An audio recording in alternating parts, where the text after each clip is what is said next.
The crystal chandeliers of the Golden Heron cast a fragmented, shimmering light across the pristine white tablecloths, creating an atmosphere that was designed to intimidate as much as it was to welcome. For Minho, a man whose reputation in the city's underbelly was whispered with a mixture of reverence and terror, this opulence was nothing more than a stage set.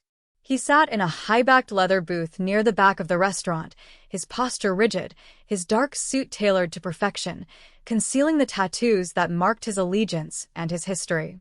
He checked his watch, a heavy platinum piece that cost more than most people earned in a year, and his jaw tightened. He knew exactly what this was. His lieutenants, a group of ambitious young men who mistook cruelty for strength, had organized this lunch under the guise of expanding social horizons, but Minho knew the truth. It was a test, a prank, a way to see if the stoic boss would crack when presented with a situation they deemed humiliating. They were watching from the bar area, their laughter barely suppressed behind crystal tumblers of whiskey, waiting for the woman they had selected to walk through the doors. They expected him to be angry, to storm out, or perhaps to mock the date to maintain his hard-edged persona. Minho took a sip of water, his eyes scanning the entrance. He had spent a lifetime reading people, predicting their movements before they made them, and he was tired.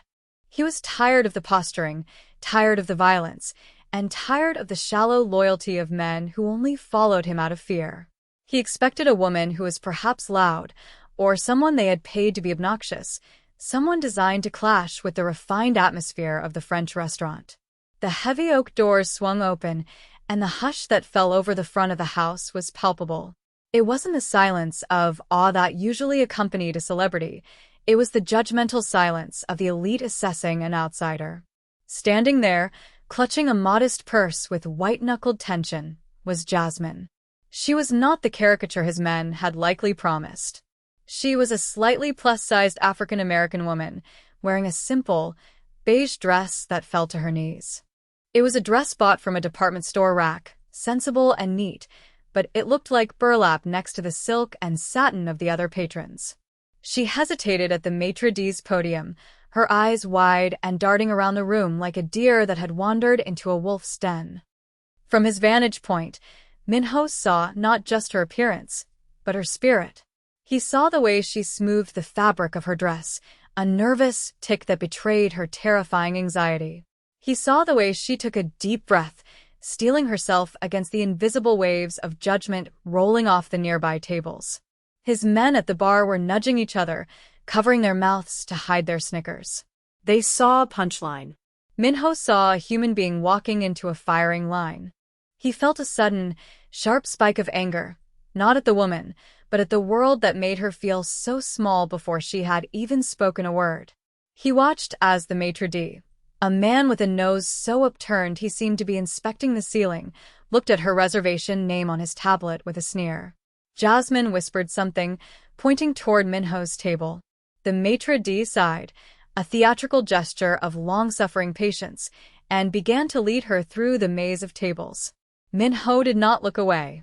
He kept his gaze fixed on her, his face unreadable, waiting to see if she would run or if she would walk the gauntlet. As Jasmine navigated the space between the tables, she felt the weight of 100 eyes pressing against her skin. The restaurant smelled of expensive truffle oil and old money, a scent that made her feel nauseous with insecurity. She had almost canceled this date 3 times that morning. Her friends had told her she was crazy to accept a blind date at such a high-end place, especially one set up through a friend of a friend she barely knew. But there was a part of her, a small, hopeful ember buried deep beneath layers of self-doubt, that wanted to believe in fairy tales. She wanted to believe that maybe, just maybe, she deserved a seat at the table. However, as she passed a table of socialites who fell silent and tracked her movement with critical gazes, that hope began to curdle into shame. She felt too large for the narrow gaps between the chairs. She felt the fabric of her beige dress pulling tight, and she imagined seams bursting, a nightmare scenario playing out in her head. She spotted him then. Minho. He was terrifyingly handsome, with sharp cheekbones and eyes that seemed to hold a darkness she couldn't quite place. He looked like a statue carved from obsidian and ice. Panic flared in her chest. This man was out of her league. He was out of her universe. She slowed her pace, her heart hammering against her ribs like a trapped bird. Surely there was a mistake. He was probably waiting for a model, someone tall and willowy who drank champagne for breakfast. Jasmine looked toward the exit, the instinct to flee nearly overwhelming her legs. But then, Minho did something that stopped the room. He stood up. In the world of fine dining, and in the world of the Mafia, respect was a currency, and standing for a guest was a sign of high honor. The snickering from the bar died down instantly. Minho buttoned his suit jacket with a fluid motion and waited, his eyes locking onto hers. He wasn't looking past her. He was looking at her.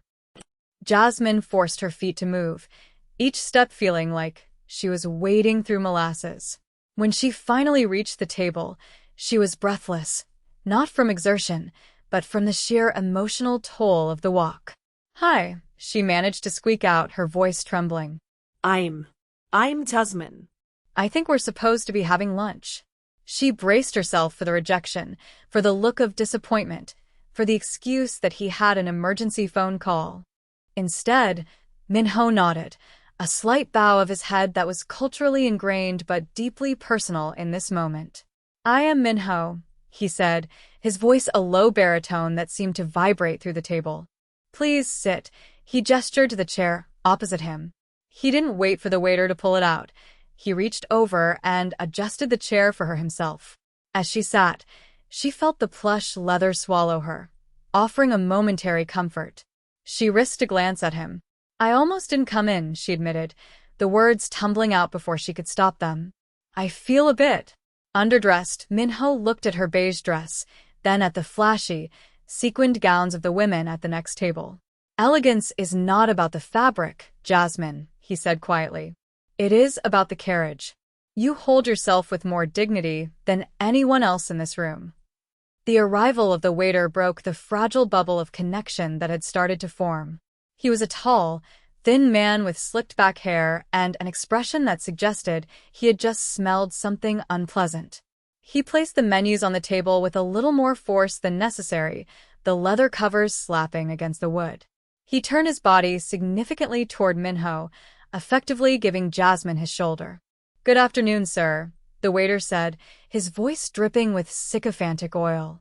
"May I start you off with the wine list? We have an excellent vintage Pinot Noir that just arrived." He completely ignored Jasmine, treating her as if she were an empty chair. Minho didn't reach for the menu.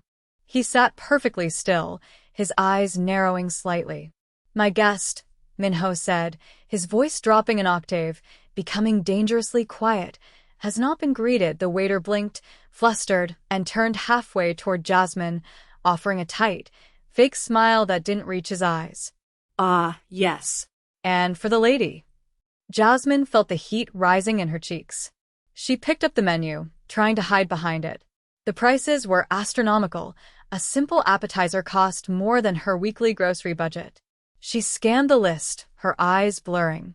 I'll just have the garden salad, please," she whispered, trying to make herself as small and inexpensive as possible. The waiter let out a short, sharp breath, a scoff disguised as a cough. "A sensible choice," the waiter said, his tone dripping with condescension. "Perhaps with the dressing on the side? To keep it light." The implication hung in the air, heavy and toxic. He was mocking her weight, openly and cruelly, under the guise of service. Jasmine's grip on the menu tightened, her knuckles turning ashen. She wanted to disappear. She wanted the floor to open up and swallow her whole. She looked down at her lap, blinking back the tears that were threatening to spill. "No," Minho said. The word cracked like a whip. The waiter froze. Minho slowly closed his menu and placed it on the table. "She will not have the salad.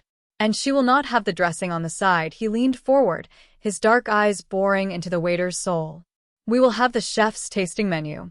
The full 7 courses. With the wine pairing," the waiter stammered. "Sir, that is a very substantial amount of food." Minho's hand moved on the table, a subtle twitch that his enemies knew meant violence was imminent, though here it was restrained civility. Are you implying my guest cannot enjoy a meal? Or are you implying that your kitchen is incapable of serving us? The waiter went pale. No, sir. Of course not, sir. Minho held the waiter's gaze, his silence far more terrifying than any shout. Bring the wine list, Minho commanded, dismissing the man with a wave of his hand. As the waiter scurried away, his arrogance punctured by fear, the atmosphere at the table shifted. Jasmine let out a breath she felt she had been holding for 20 years. She looked at Minho, really looked at him, searching for the mockery she was used to finding in men's eyes. She found none. Instead, she found a strange, mirrored weariness. You didn't have to do that, she said softly, her hands unclenching from the napkin. I'm used to it. People like him. They just see what they want to see. Minho reached for his water glass, the crystal catching the ambient light. That is exactly why I had to do it, he replied. Disrespect flourishes in the dark. When you shine a light on it, it withers. He paused, looking at the scars on his knuckles, remnants of a life she couldn't possibly imagine. Besides, he added, his voice softening, I suspect you have fought enough battles alone. Tonight you do not have to. The arrival of the first course brought with it a sensory shift that seemed to insulate them from the rest of the restaurant. The plates were works of art, delicate arrangements of scallop and foam that looked too beautiful to destroy with a fork. Jasmine hesitated, her insecurity flaring again as she looked at the array of silverware flanking her plate. She felt the familiar prickle of panic, the fear of using the wrong fork and confirming everyone's bias that she didn't belong. Minho, sensing her hesitation without looking up, picked up the outermost fork. He didn't make a show of it. He simply began to eat, signaling the correct path without a word of instruction. Jasmine followed his lead, the first bite melting on her tongue, a burst of flavor that was startlingly intense. As the meal progressed, the tension in her shoulders began to dissolve. They spoke, tentatively at first, about safe subjects: the weather, the city, the food. But the artificiality of small talk quickly eroded under the weight of the genuine curiosity they felt for one another. Jasmine found herself talking about her job as a pediatric nurse, about the children who didn't care what she looked like, only that her hands were gentle and her voice was kind. She spoke of the exhaustion of caring, of the emotional toll of holding space for others' pain while often having no one to hold hers. Minho listened with an intensity that was disarming. He was a man who was used to people talking at him, pleading, bargaining, lying, but rarely did anyone talk to him with such unvarnished honesty. He found himself sharing fragments of his own truth, carefully edited but emotionally resonant. He spoke of the burden of expectation, of being born into a life where weakness was a death sentence. I am surrounded by people, Minho said, tracing the rim of his wine glass, yet I have never felt more isolated than when I am in a room full of my friends. He glanced toward the bar, where his lieutenants were still watching, though their laughter had died down, replaced by confused whispering. They couldn't understand why their boss was engaging so deeply with the woman they had meant to be a punchline. We are both judged for our exteriors, Minho continued, his eyes returning to Jasmine. They see you and assume you are weak or undisciplined. They see me and assume I am a monster or a king. Neither of them bothers to check if there is a person breathing underneath. Jasmine felt a lump form in her throat. It was the first time a man had ever equated his struggle with hers, validating her pain rather than dismissing it. It's heavy armor to wear, she whispered. It gets so heavy, Minho nodded slowly. Yes. But tonight, perhaps we can set it down. The spell of the evening was fragile, held together by the thin thread of their growing connection, and it was about to be shattered.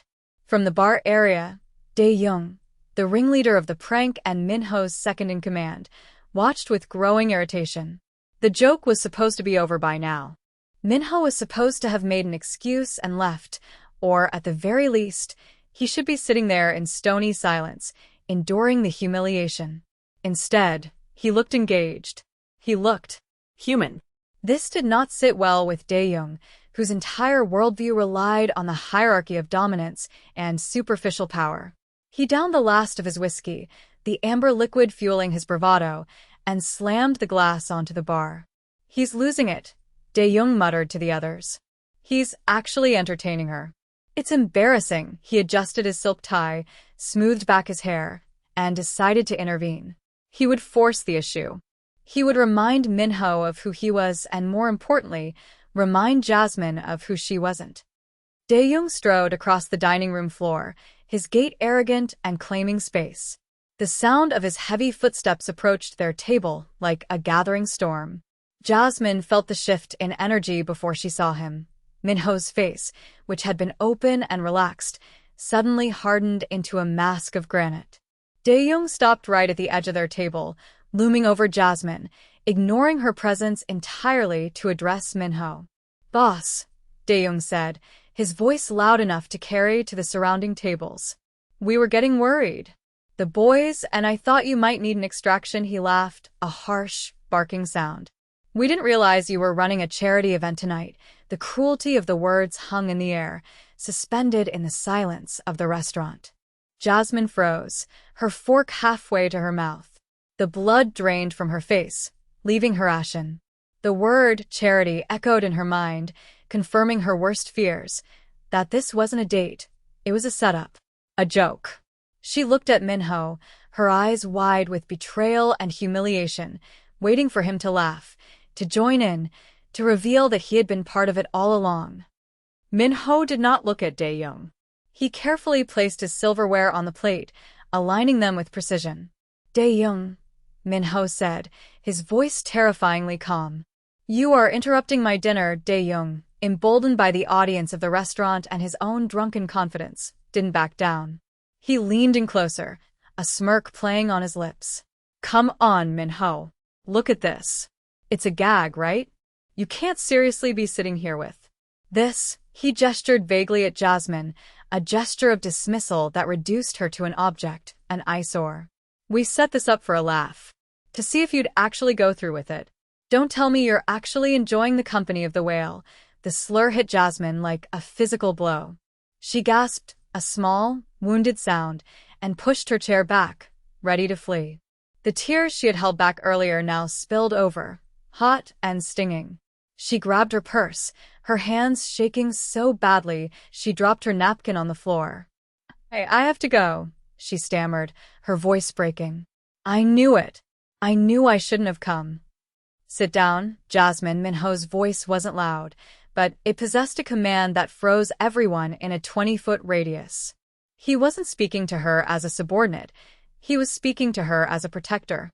He stood up then, rising slowly, unfolding his height until he towered over Deong. The restaurant had gone deathly silent. Even the kitchen staff had paused, peering through the service window. Minho turned his body to face his lieutenant, his eyes burning with a cold, white-hot fury that Deong had never seen before. "You speak of size," Minho began, his voice projecting clearly through the room, reaching every diner who had stared, every waiter who had sneered. "You look at this woman, and you see only volume.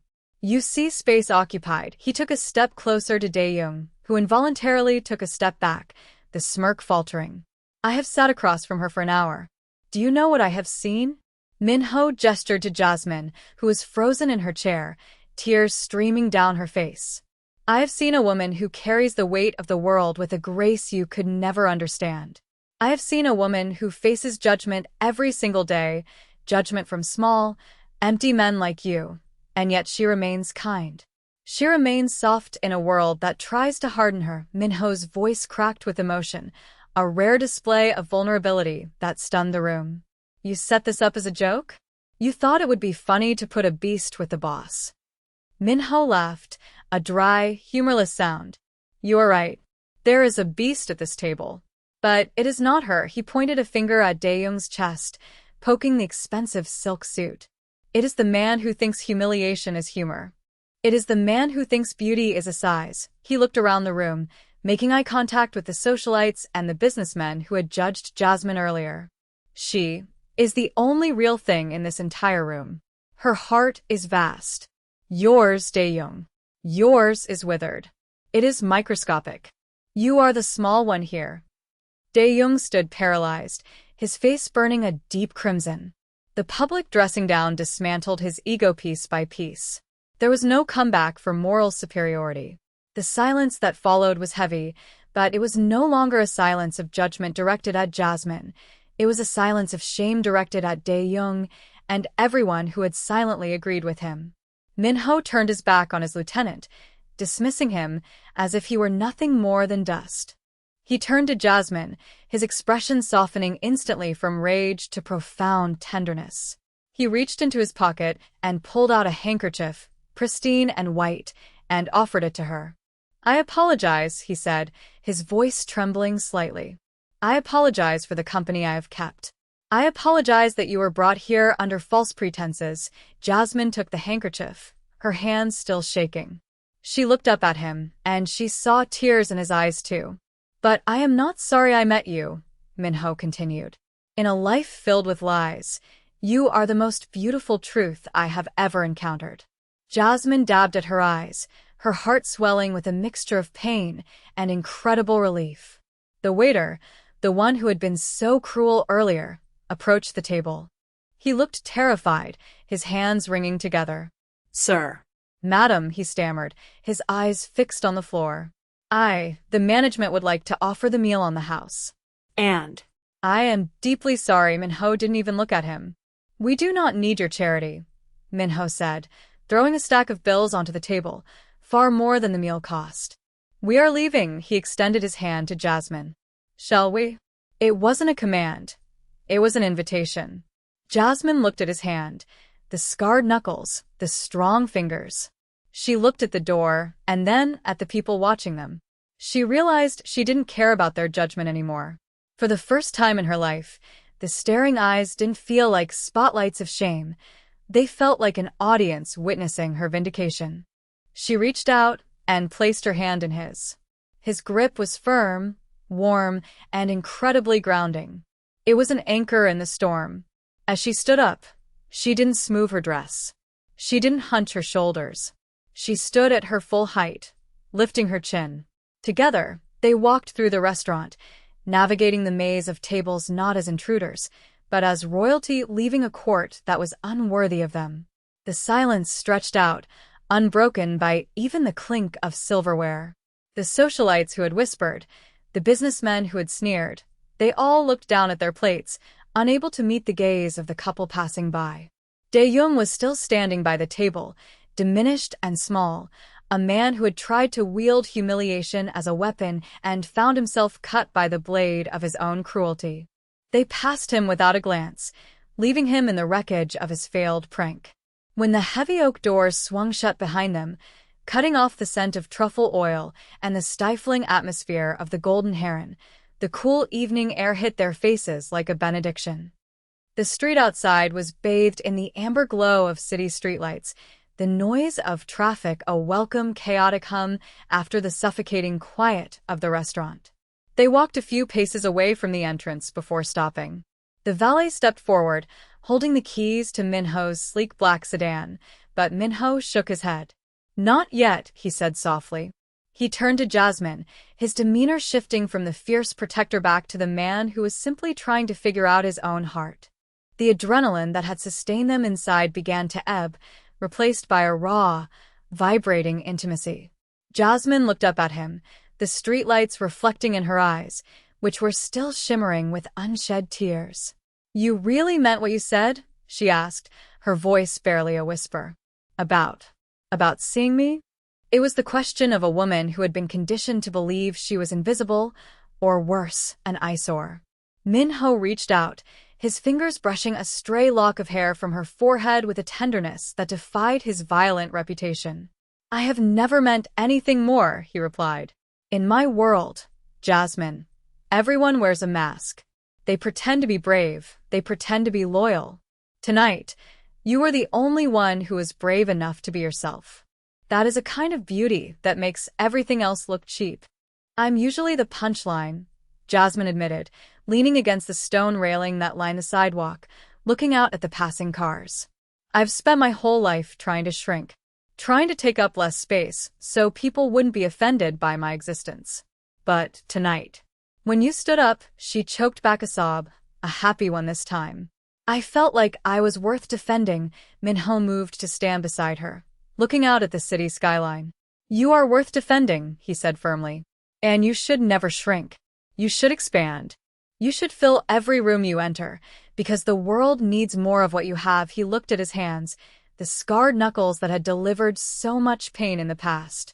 "I have spent my life taking up space through fear. I make people small so I can feel big. Tonight, for the first time, I wanted to be big for the right reason. To protect something precious." He turned to her, a small, crooked smile touching his lips. "And I am still hungry. That foam and scallop. It was not enough." Jasmine laughed, a genuine, bell-like sound that seemed to cleanse the air between them. "I'm starving," she confessed. "I was too nervous to eat all day." Minho offered his arm, a gentlemanly gesture that felt entirely natural now. "I know a place," he said. "It is not 5 stars. There are no chandeliers. But the grandmother who runs it makes a kimchi stew that will heal your soul." Jasmine took his arm, feeling the solid muscle beneath the expensive suit fabric. "That sounds perfect," she said. They began to walk down the city street, away from the district of high-end pretension and toward the vibrant, beating heart of the city. As they walked, the distance between them closed. They weren't just a mafia boss and a nurse anymore. They were 2 souls who had found a strange, unexpected refuge in each other. Minho asked her about her work, about the kids she helped, listening with a rapt attention that made Jasmine feel like the most interesting person in the world. In turn, she asked him about his tattoos, not with judgment, but with curiosity about the stories they told. They ended up at a small, open-air tent stall tucked into an alleyway, steam rising from large metal pots into the night air. The plastic stools were wobbly, and the lighting came from a single bare bulb, but to Jasmine, it felt like a palace. The old woman running the stall scolded Minho for being too thin and ladled out massive bowls of spicy, red stew, ignoring his suit and treating him like a wayward grandson. Jasmine watched him eat, stripped of the pretense, stripped of the need to be the terrifying boss. He was just a man enjoying a hot meal. She realized then that the beast the world saw was just a costume he wore for survival, much like the beige dress was hers. They sat there for hours, long after the bowls were empty, talking about everything and nothing. Jasmine told him about her dream of opening a clinic for underprivileged kids. Minho told her about his secret love for classical music, a passion he hid from his men because it wasn't tough. As the night deepened and the city noises quieted, a comfortable silence settled over them. It wasn't the awkward silence of the blind date's beginning, nor the tense silence of the confrontation. It was the companionable silence of 2 people who no longer needed to hide. Minho looked at Jasmine, the harsh fluorescent light of the stall softening her features. He realized that the prank his men had pulled, the cruel joke intended to mock him, had backfired in the most magnificent way. They had tried to anchor him with a weight, but instead, they had given him a balloon. They had given him a way out of the darkness he had been drowning in. "They thought they were punishing me," Minho said quietly, breaking the silence. "They thought that by sitting me next to you, they would lower my status." He reached across the small, sticky table and took her hand again. "They didn't realize they were giving me a gift. They were giving me the chance to see what real strength looks like." Jasmine squeezed his hand back. "And they thought they were humiliating me," she whispered. "They thought I would run away and cry. But instead, I found someone who sees me." She looked into his dark eyes, seeing the vulnerability he kept hidden from the world. "I think," she said slowly, "that maybe we saved each other tonight." Minho nodded, his expression solemn. "I think you are right." He stood up, dropping a generous amount of cash on the table for the old woman, who bowed profusely. "Come," he said. "Let me take you home. Properly this time. No running." They walked back toward the main street, the city asleep around them. The night had started with cruelty and judgment, fueled by the superficial standards of a society obsessed with appearances. It had been designed to break a woman for her size and a man for his pride. But as they walked side by side, their shadows merging into one under the streetlights, it was clear that the night had ended in victory. They had found something rare in the wreckage of that dinner. They had found the truth that beauty isn't found in the cut of a dress or the number on a scale, nor is strength found in the fear you inspire in others. True beauty is the courage to be vulnerable, and true strength is the willingness to stand up for dignity, even when the whole room is laughing. As Minho opened the car door for Jasmine, he didn't care about what his lieutenants would say the next morning.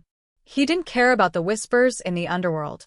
He knew that he had found something real, something solid, in a world of smoke and mirrors. And as Jasmine slid into the seat, she didn't worry about whether she fit. She knew, with a certainty that settled deep in her bones, that she belonged exactly where she was. The blind date was over, but their story, a story of unexpected kindness and the redemption of two lonely hearts, was just beginning.